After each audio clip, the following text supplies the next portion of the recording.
बिस्मिल्लाहिर्रहमानिर्रहीम। आज हम जो है विटामिन B12 को जो है वो डिस्कस करेंगे।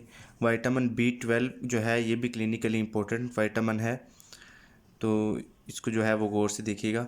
जो विटामिन B12 है इसको हम कहते हैं कोबालामीन भी कहते हैं, इसको कोबालामीन या कोबालामीन भी जो है वो इसको बोलते हैं। अब जो है विटामिन B12 है ये बेसिकली है दो रिएक्शंस करवाता है, ठीक है। दो जो है ये जो ज़रूरी एंजाइमेटिक रिएक्शंस हैं वो करवाता है, ठीक है। Form two essential enzymatic reactions, यानी कि दो जो है वो एंजाइमेटिक रिएक्शंस करवाता है। उसके अंदर जो पहला रिएक्शन करवाएगा वो ये करवाता है कि मिथाइलेशन ऑफ होमोसिस्टीन करवाता है। मिथाइलेशन जब होमोसिस्टीन की किस में करवाता है? मिथियोनिन में। मिथाइलेशन ऑफ होमोसिस्टीन की मिथाइलेशन करवाएगा, ठीक है, किस में? मिथियोनिन में, ठीक है। पहला रिएक्शन ये क्या करवाता है? मिथाइलेशन ऑफ होमोसिस्टीन की किस में? मिथियोनिन में। ये एक एंजाइमेटिक रिएक्शन है, ठीक है, जो कि B12 जो है वो परफॉर्म करता है। अब जो दूसरा इसका रिएक्शन है वो क्या करवाएगा? वो ये करवाएगा कि आइसोमेराइजेशन ऑफ मिथाइल मेलोनाइल कोएंजाइम, ठीक है। दूसरा रिएक्शन ये कौन सा करवाता है? आइसोमेराइजेशन करवाता है। आइसोमेराइजेशन ऑफ मिथाइल मेलोनाइल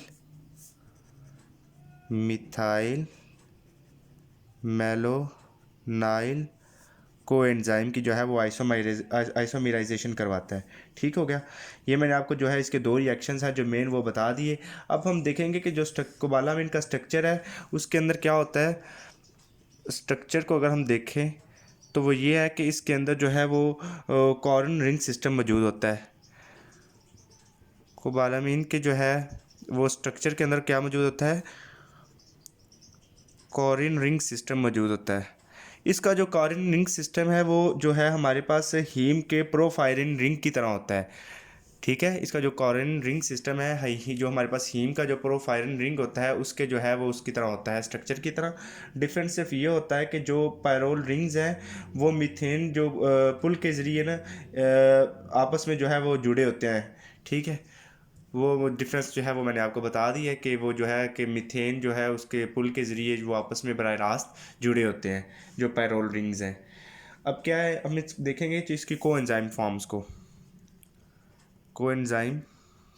हम देखेंगे। अब कोएंजाइम जो फॉर्म्स हैं उसके अंदर जो सबसे पहले जो फॉर्म है उसमें यह है कि हमारे पास आएगा कि 5-डीऑक्सी एडिनोसाइल कोबालामीन। फर्स्ट में क्या है? 5-डीऑक्सी एडिनोसाइल कोबालामीन, ठीक हो गया। दूसरे पे वो ये हमारे पास जो है इसकी कोएंजाइम फॉर्म है वो आती है मिथाइल कोबालामीन।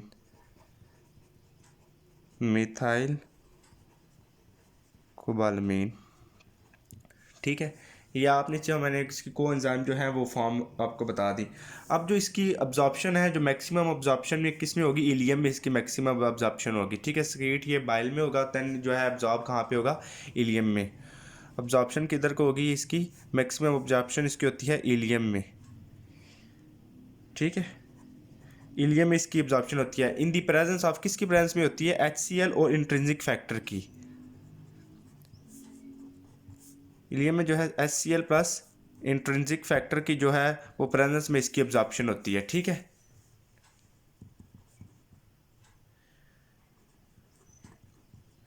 जो इंट्रिंसिक फैक्टर है ये हमारे पास एक ग्लाइकोप्रोटीन है, इसको हम गैस्ट्रिक इंट्रिंसिक फैक्टर भी कहते हैं, ठीक है।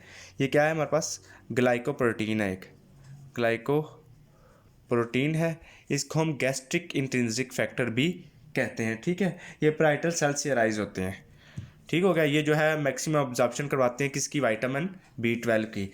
अब हम डिस्कस करेंगे इसकी अब्जॉर्प्शन भी होगी, हम इसकी स्टोरेज को देखेंगे। स्टोर कहाँ पे होता है? ये स्टोर जो है वो लीवर में होता है, ठीक है। पहले हम देखेंगे इसकी ट्रांसपोर्ट को। ट्रांसपोर्ट कैसे होता है? ट्रांसपोर्ट ये होगा ब्लड के थ्रू,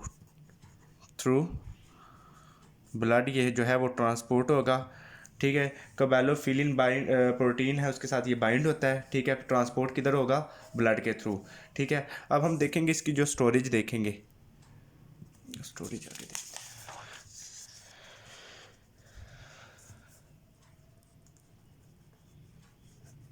स्टोरेज देखेंगे, स्टोरेज में ये आता है कि ये स्टोर कहाँ पे होता है? लीवर के अंदर जो इसकी हाई अमाउंट है वो स्टोर होती है, ठीक है। लीवर के अंदर जो इसकी हाई अमाउंट है वो स्टोर होगी, हाई अमाउंट में जो है ये लीवर के अंदर स्टोर होगा अप्रॉक्सीमेटली 4 mg, ठीक है। उसके बाद हम देखेंगे कि जो है इसके जो सोर्सेज हैं, ये यानी कि कौन ये इसको सेंसाइज करवाता है, डिस्ट्रीब्यूशन, ये सोर्सेज। अब जो है विटामिन B12 ये है जिस सिर्फ जो है माइक्रो ऑर्गेनिज्म में सेंथेसाइज होते हैं, ठीक है। और जो है ये प्लांट्स में प्रेजेंट नहीं होते। विटामिन B12 सिर्फ जो है माइक्रो ऑर्गेनिज्म जो सेंथेसाइज करवाते हैं, प्लांट्स में ये प्रेजेंट नहीं होते। उसके अलावा ये जो हम जो एनिमल्स हैं इंक्लूडिंग ह्यूमन बींग्स, ये इंटेस्टाइनल एक माइक्रोबिया है, उसके अंदर से अगर ये जो है इंटेस्टाइनल माइक्रोबिया वो क्या करवाता है? विटामिन B12 को जो है वो प्रोड्यूस करवाता है, जो हमारी बॉडी को जो है वो रिक्वायरमेंट को मीट करता है, ठीक है। अगर तो हमें इंटेस्टाइनल माइक्रोबिया से विटामिन B12 नहीं मिल रहा तो हम इसको इनटेक कर सकते हैं by eating other animals. Other animals को हम कैसे जो है उनसे विटामिन B12 को हासिल कर सकते हैं? उसमें यह होता है कि हम उनको मीट की फॉर्म में, एग्स की फॉर्म में, ठीक है। उसके अलावा जो है हम डेयरी प्रोडक्ट्स यूज़ करके जो है इसकी जो है विटामिन B12 की डेफिशिएंसी है वो इसको हम जो है वो पूरा कर सकते हैं, ठीक है। सोर्सेज में हम बताएंगे कि जो है प्लांट्स में ये सिंथेसाइज नहीं होता, ठीक है। उसमें ये क्या होगा कि ये जो है जब एनिमल्स फूड में जो सिंथेसाइज होता है उनमें ये कौन कौन से हैं? एनिमल्स में जो सिंथेसाइज जिससे हम जो है वो इसकी डेफिशिएंसी को पूरा करते हैं, उसमें मिल्क यानी कि एग्स भी हैं, ठीक है, मीट वगैरह जो है, और जो डेयरी प्रोडक्ट्स हैं, ड्रग्स वगैरह उसके अंदर भी जो है वो मौजूद होता है। फोर्टिफाइड सीरियल्स में भी होता है। अच्छा, अब ये है कि आपने ये देखना है कि जो प्लांट्स के अंदर नहीं होता, उसके अलावा जो है इंटेस्टाइनल जो है माइक्रोबिया जो है ना, इंटेस्टाइनल बैक्टीरिया, माइक्रोबिया जो भी है, बैक्टीरिया जो है वो कह सकते हैं आप, जो है वो भी इसको प्रोड्यूस करता है, ठीक है। अब ये होता है कि अगर ये प्रोड्यूस नहीं करवा रहा, ठीक है, हम ये फिर क्या इसको इनटेक कर सकते हैं? बाई ईटिंग अदर एनिमल्स, ठीक हो गया। ये मैंने आपको इसके सोर्सेज बता दिए। अब इसकी रिक्वायरमेंट के मतलब बात करते हैं कि इसकी जो कितनी रिक्वायरमेंट है, जो हमें रोज़ाना की जो है बुनियाद पे इसकी ज़रूरत है, डेली रिक्वायरमेंट। उसमें यह है अडल्ट्स को इसकी जो है इसकी ज़रूरत है around about 3 mg per day, ठीक है। और चिल्ड्रन में जो इसकी वैल्यू है वो है हमारे पास 1 to 2 mg, ठीक है, पर डे, समझ रहे हैं। अब उसके बाद हम इसकी बात करेंगे डेफिशिएंसी की, जो इसकी डेफिशिएंसी क्या काज करती है, ठीक है। अगर जो विटामिन B12 की डेफिशिएंसी हो जाए तो वो हमारी बॉडी में क्या कौन सी जो है डिजीज़ है वो काज करती है। उसमें यह है कि सबसे जो फर्स्ट है जो हमें देखने आती है यह है परनीशियस एनीमिया, बहुत कॉमन है ये, ठीक है। अगर विटामिन B12 की डेफिशिएंसी हो जाए, ठीक है। इसमें एक पॉइंट मैंने आपको B9 फोलिक एसिड में आपको बताया था कि कैसे डिफ्रेंशिएट करना है हमने, कि विटामिन B12 की डेफिशिएंसी है या विटामिन B9 की डेफिशिएंसी है। अगर हम विदाउट टेस्ट कैसे हम जो है इसकी हिस्ट्री से, पेशेंट की हिस्ट्री से हम उसको ये डायग्नोस कर सकते हैं कि इसको आया कि विटामिन B12 कोबालामीन की डेफिशिएंसी है या जो है वो फोलिक एसिड विटामिन B9 की डेफिशिएंसी है, क्योंकि दोनों के अंदर जो है अनीमिया होता है, मैक्रोसिटिक एनीमिया होता है, मेगैलोब्लास्टिक एनीमिया, ठीक है। उसमें ये होता है कि न्यूरोलॉजिकल सिम्टम्स इसके अंदर जो है जो विटामिन हमारे पास B12 है इसके पेशेंट में जो हमारे पास सिम्टम्स आएंगी, साथ में न्यूरोलॉजिकल सिम्टम्स भी शो होंगी अनीमिया के साथ, ठीक हो गया। इससे हम जो है वो उसको डिफ्रेंशिएट कर सकते हैं। परनीशियस एनीमिया है क्या, इसमें कौन सा एनीमिया होगा कि मैक्रोसिटिक, ठीक है, मेगैलोब्लास्टिक एनीमिया भी इसको कहते हैं। उसके अंदर क्या होगा कि जो हमारे रेड ब्लड सेल्स हैं उनका जो वॉल्यूम है वो ज़्यादा होगा, ठीक है, वॉल्यूम ज़्यादा होगा, यानी कि उसमें ये होगा कि वो ज़्यादा जो है थोड़े से लार्ज और अब नॉर्मल जो है वो बनना शुरू हो जाएंगे, ठीक है, बोन मैरो के अंदर, ठीक है। जो हमारे रेड ब्लड सेल्स हैं वो स्ट्रक्चरली लार्ज भी होंगे, अब नॉर्मल भी होंगे, इमेच्योर भी होंगे, ठीक है। और उस स्टेज को हम कहते हैं मैक्रोसिटिक एनीमिया या मेगैलोब्लास्टिक एनीमिया। और ये जो है विटामिन B12 की डेफिशिएंसी से जो है वो आता है, ठीक है। उसके बाद इसके में शो होगी न्यूरोलॉजिकल सिम्टम्स शो होंगी इन पेशेंट्स के अंदर, या वो पर्सन जो डेफिशिएंट है B12 का। उसके अंदर न्यूरोलॉजिकल सिम्टम्स शो होंगी, ठीक है। न्यूरोलॉजिकल सिम्टम में ये होता है कि नर्व डिजनरेशन हो सकती है, ठीक है, नर्व डिजनरेशन हो सकती है, ठीक है। उसके अलावा एटेक्सिया हो सकता है,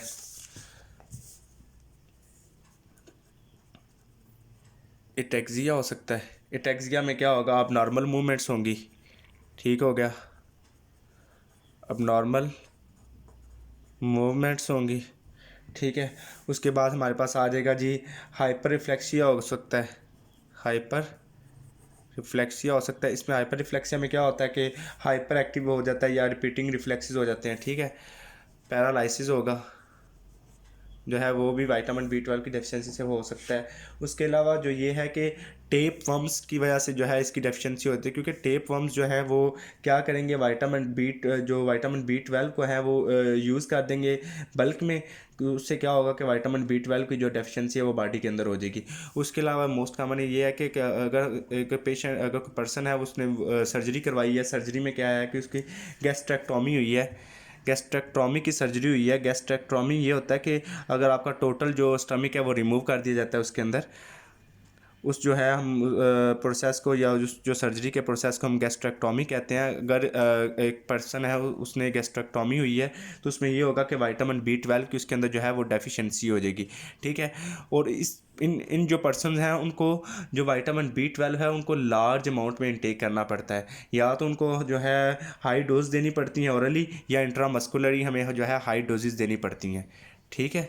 या तो हमें हाई डोजेस देनी पड़ती हैं ओरली, या फिर इंट्रा मस्कुलर जो है हमें वो इंजेक्शन के तौर पे जो है हमें B12 जो है उसकी जो डोजेज हैं वो देनी पड़ती हैं। अब हम देखेंगे कि ये कैसे डिटेक्ट करते हैं कि ये इस पर्सन के अंदर जो है B12 की डेफिशिएंसी है। जो है एक है मिथाइल मेलोनिक एसिड, जो है ब्लड के अंदर जो मिथाइल मेलोनिक एसिड है, अगर उसका लेवल जो है वो एलिवेट करता है तो उसमें ये होगा कि या तो उसके अंदर अब्जॉर्प्शन जो है B12 की कम हो रही है, या वो B12 इनटेक कम कर रहा है, ठीक है। टेस्ट ये होता है कि मिथाइल मेलोनिक एसिड जो है इन ब्लड के अंदर जो मिथाइल मेलोनिक एसिड है ना, ये जो है हमें डिटेक्ट करवाता है कि डेफिशिएंसी को डिटेक्ट क्या करवाएगा, डेफिशिएंसी को किसकी, B12 की डेफिशिएंसी को डिटेक्ट करवाएगा। अगर तो ये एलिवेट होता है, अगर तो ये एलिवेट होता है इसका मतलब क्या होगा कि हम जो है या तो B12 जो है उसको हम इनटेक कम कर रहे हैं, ठीक है, या तो हम उसको इनटेक कम कर रहे हैं, ठीक है, या ये है कि वो ऑब्ज़ॉर्ब कम हो रहा है हमारी बॉडी के अंदर, ठीक है, या इंटेस्टाइन में या जो है इलियम में जो है हमारे वो ऑब्ज़ॉर्ब जो है वो कम हो रहा है। ये दो स्टेजेस हैं जिसकी वजह से जो है इसकी जो है डेफिशिएंसी हो सकती है, ठीक हो गया। और ये कैसे डिटेक्ट होता है, मिथाइल कोबालामीन का जो मिथाइल मेलोनिक एसिड है उसका जो लेवल है वो हाई होता है ब्लड के अंदर, देन हम ये डायग्नोज करते हैं कि इसको जो है B12 की डेफिशिएंसी है। अब मैं एक दफ़ा इसको रिव्यू कर देता हूँ। हमने जो है वो पढ़ा है B12 को पढ़ा है। B12 को हम कोबालामीन भी कहते हैं। ये perform 2 essential enzymatic reactions perform करता है। एक तो मिथाइलेशन ऑफ होमोसिस्टीन को जो मिथियोनिन में जो है वो कन्वर्जन करता है। आइसोमेराइजेशन ऑफ मिथाइल मेलोनाइल कोएंजाइम करता है, ठीक है, आइसोमेराइजेशन करवाता है मिथाइल मेलोनाइल कोएंजाइम की, ठीक है। उसके बाद स्ट्रक्चर मैंने आपको बताया कोबालामीन के, इसमें कोरिन रिंग सिस्टम होता है। जो इसका जो सिस्टम है वो हीम के जो है पायरिन रिंग के साथ जो है वो हमें रिजेंबल करता है, मिलता है, ठीक है। वो मैंने आपको बताया कि उसमें ये होता है पायरिन रिंग्स में ये होता है कि उनके जो वो ये होता है कि आपस में वो जो है उनके पायरोल रिंग्स हैं वो मीथेन पुल के ज़रिए आपस में बराह रास्त जुड़े होते हैं, ठीक है। उसके बाद कोएंजाइम फॉर्म्स मैंने आपको बताई, दो कोएंजाइम फॉर्म्स हैं, 5-डीऑक्सी एडिनोसाइल कोबालामीन है एक, दूसरा ये है कि मिथाइल कोबालामीन है। मैक्सिमम ऑब्जॉर्प्शन इसकी इलियम में होती है, किसकी प्रेजेंस में, HCl की प्रेजेंस में होती है, और इंट्रिंसिक फैक्टर की। इंट्रिंसिक फैक्टर मैंने आपको बताया ये ग्लाइकोप्रोटीन्स होते हैं, ठीक है, पैराइटल सेल्स होते हैं, इन्हें हम जो है गैस्ट्रिक जो है इंट्रिंसिक फैक्टर भी कहते हैं। उसके अलावा ये ट्रांसपोर्ट होता है थ्रू द ब्लड, ट्रांसपोर्ट होता है। फिर मैंने आपको ये भी बताया कि जो है इसकी जो स्टोरेज है वो लीवर के अंदर होती है, जब लीवर के अंदर स्टोरेज होगा। और उसके अलावा ये बताया कि जो प्रोटीन बाइंड होती है वो कोबैलोफिलिन जो प्रोटीन है वो बाइंड होती है, ठीक है। उसके अलावा मैंने उसको बताया कि ये सोर्सेज इसके क्या हैं कि ये एक तो जो है वो प्लांट्स में सिंथेसाइज नहीं होता, प्लांट्स में सिंथेसाइज नहीं होता, ठीक है, माइक्रो ऑर्गेनिजम्स में जो है वो सिंथेसाइज होता है, माइक्रो ऑर्गेनिज़म्स में जो है ये सिंथेसाइज होता है। ठीक है, उसके अलावा मैंने आपको बताया कि जो है इंटेस्टाइनल जो बैक्टीरिया है, इंटेस्टाइनल माइक्रोबिया है, वो इसको प्रोड्यूस करता है। और यही जो इंटेस्टाइनल बैक्टीरिया है, अगर यही प्रोड्यूस अच्छे से करता है तो हमारी जो रिक्वायरमेंट्स हैं वो मैक्सिमम जो है वो पूरी होती हैं विटामिन B12 की बॉडी के अंदर। ठीक है, अगर इसके अंदर कोई चेंजिंग है या तो ये प्रोड्यूस नहीं कर रहा तो फिर हमें जो है एज ए सप्लीमेंट या एज ए सोर्स को बाहर से डाइट के थ्रू वो है वो इनटेक करना पड़ता है विटामिन B12। इसकी हमने फिर डेली रिक्वायरमेंट्स जो है वो हमने डिस्कस की। उसमें यह है कि अडल्ट्स में इसकी 30 म्यू पर डे है, चाइल्ड में 1 to 2 म्यू पर डे है। डेफिशिएंसी अगर देखें कि अगर विटामिन B12 की डेफिशिएंसी होती है तो परनीशियस एनीमिया आता है। वो क्या होता है, मैक्रोसिटिक मैगेलोब्लास्टिक एनीमिया होता है। इसमें MCV का जो CBC अगर हम करवाते हैं उसमें MCV का जो लेवल है वो हाई हो जाता है। इसके साथ हमें न्यूरोलॉजिकल सिम्टम्स भी शो होती हैं, नर्व डिजनरेशन हो जाती है, एटेक्सिया हो जाता है। ठीक है, उसके अलावा ये हो जाएगा कि एबनॉर्मल जो है जिसके अंदर मूवमेंट्स होती हैं एटेक्सिया के अंदर, हाइपर रिफ्लेक्सिया हो जाएगा। ठीक है, उसके बाद पैरालिसिस हो जाएगा। टेप वर्म की अगर प्रेजेंस होती है तो उसमें ये हो जाएगा कि जो टेप वर्म्स हैं वो हमारे पास ये होता है कि वो विटामिन B12 को अपनी बल्क में जो है वो यूज़ करते हैं। ठीक है, और उसमें ये हो जाएगा कि बॉडी के अंदर विटामिन B12 की डेफिशिएंसी हो जाती है। ठीक है, क्योंकि जो टेप वर्म्स है वो विटामिन को एज ए न्यूट्रिशनल जो है वो ऑब्जॉर्ब करते हैं, जिसकी वजह से जो बॉडी के अंदर विटामिन की B12 की डेफिशिएंसी है वो विटामिन किसी भी विटामिन की जो है वो डेफिशिएंसी हो जाएगी।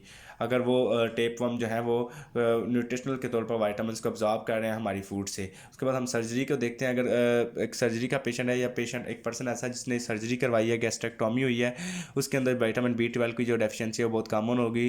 ठीक है, उसमें ये होगा कि जब स्टमक ही नहीं होगा तो उसमें ये होगा कि ना तो SCL होगा, ना तो इंट्रिंसिक फैक्टर वगैरह वो ये हो जाएंगे, ना तो अब्जॉर्प्शन होगी इसकी। दैट्स वाई जो है वो हमारे पास विटामिन B12 की डेफिशिएंसी होगी इस पर्सन के अंदर।